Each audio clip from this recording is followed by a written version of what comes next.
Incroyable, incredibile, unbelievable. Le Real Madrid qui en prend encore 3 chez lui, au Bernabéu. Après le 4-0 infligé pendant le Classico face au FC Barcelone, le Real qui en prend 3 à domicile contre l'AC Milan. Mais on savait directement avec la compo d'équipe que ça n'allait pas fonctionner, que ça n'allait pas marcher. Lotin, tu n'es pas un numéro 9. C'est même plus de ta faute à ce niveau-là. C'est Carlo Ancelotti qui est en train de te tuer. Bon, après, on va pas se mentir, tu t'es tué tout seul. Hein. Voilà, tu t'es tué tout seul depuis des années. Ça fait des années que tu fais le beau. Ça fait des années que tu as une pastèque, un melon comme pas possible. Et là, le melon et la pastèque, elle a explosé. Elle a explosé sans qu'on y touche. Très clairement, voilà. Là, on a vu ce soir que tu n'étais plus un joueur de football. Voilà, très clairement. Tu n'es plus un joueur de football. T'es en pleine dépression. Vinicius qui n'a pas eu le ballon d'or, même s'il a marqué sur penalty, mais c'est sur penalty, il est aussi en dépression. Jude, il est en dépression aussi, vu que tu lui as piqué son poste. Tu lui as pas vraiment piqué, vu que c'est le coach qui t'a mis à sa place. Et là, on voit une équipe complètement déséquilibrée. Mais moi, ce qui me surprend, c'est qu'un mec comme Florentino, qui ne s'est jamais laissé marcher sur les pieds de toute sa carrière, qui est un immense président, un immense homme d'affaires, se fasse piétiner et marcher dessus devant un mec comme ça. Alors que le mec a eu les plus grandes stars du football au monde. On va pas parler de Zidane, de Beckham, de Raoul, de R9, de Cristiano Ronaldo, de Gareth Bale, de Sergio Ramos, de Raphaël Varane, de Casemiro, de Gucci. Et le Real Madrid a eu tous les plus grands joueurs de l'histoire du football presque. Et Pérez n'a jamais eu peur d'aucun d'eux. Mais les mecs, ils ont peur d'Mbappé. Même Benzema l'a dit aujourd'hui. Il va y avoir un problème, vu que Mbappé est bon à gauche. Sauf que à gauche, Vinicius est meilleur. Et là, qu'est-ce qu'a fait Ancelotti ? Il met les deux devant au numéro 9. Parce que là, ce soir, c'est complètement déséquilibré. T'as Bellingham, il le met numéro 10. Bellingham, il est complètement perdu. Vinicius, à gauche, s'est téléphoné. Et le mec, il n'y arrive pas. Il n'a pas digéré son ballon d'or. T'as Lotin, qui fait n'importe quoi à droite, numéro 9, à droite, numéro 9. Il a fait le beau pendant les 10 premières minutes. Et il s'est vite calmé. Il s'est vite arrêté. Et cette équipe, ce mec-là, a complètement tout déséquilibré. Et je peux vous dire très clairement que Mbappé, il fera pas plus d'une année au Real Madrid. Vinicius va partir en Arabie Saoudite, très clairement. Ils vont balancer 200 millions sur lui. Pérez le laissera partir. Si Mbappé continue comme ça, et il va continuer comme ça, et bah Pérez aussi, il va le jeter, très clairement. Et on sait qu'un club de pigeons comme Manchester United, par exemple, ils peuvent proposer 100 ou 120 millions pour Mbappé l'été prochain. Hein. Regarde, ils ont balancé 20 millions à Ten Hag pour le virer, et ils ont dépensé 15 millions pour faire venir Amorim. Donc rien qu'en coach, ça leur a coûté 35 millions. Donc 120 millions pour Mbappé, Manchester United, ça va pas leur faire peur. Et là, franchement, ce soir, là, le Real est en crise. Hein. On peut pas dire autre chose, le Real est en crise. Et en plus de ça, on sait que le Real Madrid est une équipe de Ligue des Champions. La Ligue des Champions, c'est dans l'ADN du Real Madrid. Et bah ce soir, ils en prennent 3 à domicile, avec un Rafael Leao vraiment très en jambes, un Pulisic très en forme, un Alvaro Morata qui retrouve le chemin du but, Morata qui avait plus marqué depuis je ne sais plus combien de temps. Et en fait, le Real Madrid, tu te dis, cette saison, s'ils n'ont pas de penalty, ils ne marquent pas. C'est très simple l'histoire.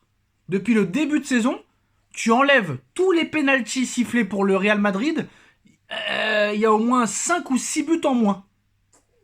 Et incroyable. Mais il y a tellement de choses à dire ce soir, les gars, qu'on ne sait plus par quoi commencer. Donc on va devoir faire plusieurs vidéos. On a vu ce soir un phénomène qui est aussi Gyökeres, qui a mis un triplé contre City. Mais là, on va parler d'abord du match du Real Madrid. Le Real Madrid est en crise. Mbappé n'est plus un joueur de football. Monsieur Vinicius est en dépression. Carlo Ancelotti, je pense que c'est sa dernière année. Donc là, c'est très très très chaud. Voilà, c'est très très très très chaud. Et en plus de ça, le Real n'a pas de chance parce que même quand ils essayent de revenir au score et de marquer des buts, on leur refuse les buts pour une fois. Donc même la VAR, même le VAR Madrid n'est plus avec eux. Même les dieux du foot ne sont plus avec eux. Alors que la chance et le seigneur du football étaient avec eux. Et malheureusement ce soir, ça a été très compliqué pour le Real Madrid. Et là complètement le Real est en crise. Il va falloir faire des décisions parce que là c'est très très chaud. Là on voit que c'est un fin de cycle. Donc Carlo Ancelotti a préféré par exemple continuer à mettre Mbappé. Il a mis Rodrigo sur le banc. Rodrigo, franchement, qu'est-ce que ça fait de la peine pour Rodrigo? Qu'est-ce que ça fait de la peine? Le mec, il a été irréprochable pendant des années. 2 Ligues des Champions, 2 Super Coupes d'Europe, des Coupes du Monde de clubs, des Super Coupes d'Espagne, des Ligas. Le mec, il a pas bougé une oreille pendant 2 ans. Il a été performant, il a été décisif. Et on le met sur le banc. On le sacrifie. Et on le met dehors. Et à sa place, on met un mec qui n'a jamais rien gagné de sa vie en club. Voilà. Carlo Ancelotti, pendant le match, le mec, il a préféré faire rentrer Ceballos plutôt que Arda Güler. Hendrik a disparu. Donc là, je pense que c'est comme avec Kolo Muani au PSG, le message semble clair. Hein. Le joueur turc, Arda Güler, ne rentre pas dans les plans de Carlo Ancelotti. Et je pense que Hendrik ne rentre pas dans les plans non plus, ni Rodrigo. Voilà, ils n'ont Dieu que pour Mbappé. Et plus Mbappé est nul, plus ils le mettent. Mais là, ça va être compliqué pour le Real maintenant. Parce que le Real a perdu contre Lille. Le Real perd ce soir contre le Milan AC. Et les prochains matchs du Real, c'est contre Liverpool, l'un des favoris à la victoire finale. Là, ça va être compliqué. Alors nous, je sais que Paris, on est en danger de se faire éliminer, mais là, le Real, avec les résultats de demain, c'est incroyable. Mais il y a eu des grosses surprises ce soir, hein. Il y a eu des grosses surprises. On va en parler contre toute attente. Tu vois le Sporting qui a étrillé Manchester City 4-1 avec un triplé de Victor Gyökeres. Et quand tu penses que le futur coach de Manchester United, c'est l'entraîneur du Sporting, moi je pense que l'entraîneur du Sporting a fait une erreur de quitter le Sporting pour aller à Manchester United. Là, franchement, voilà. Mais là, Victor Gyökeres a appris le football à Erling Haaland. Mais on en reparlera dans une autre vidéo parce que là, ça a été impressionnant. Donc je reste sur le Real Madrid. Le Real Madrid qui s'incline au Bernabeu face au Milan AC, et quelle défaite, hein. Une nouvelle gifle, encore une fois, à la maison. Après l'humiliation infligée par le Barça il y a à peine 10 jours, mais quel coup, hein, réalisé par les Italiens, grâce à des buts de Thio, en plus d'un ancien du Real, Alvaro Morata, parce que oui, on a tendance à l'oublier que Alvaro Morata est un ancien du Real Madrid. Donc Vinicius est l'unique buteur des merengues sur penalty. Mbappé est resté complètement muet, fantomatique, hein, comme à son habitude. Tout comme Jude Bellingham qui a été inexistant de la première à la 95e minute de jeu. Très gros match de Mike Maignan. Même match exceptionnel. Et là, le Real Madrid est totalement méconnaissable cette saison. Voilà, avec 2 gifles sur les 2 derniers matchs. 4-0 contre le Barça, 3-1 contre l'AC Milan. Alors quel est le principal problème du club?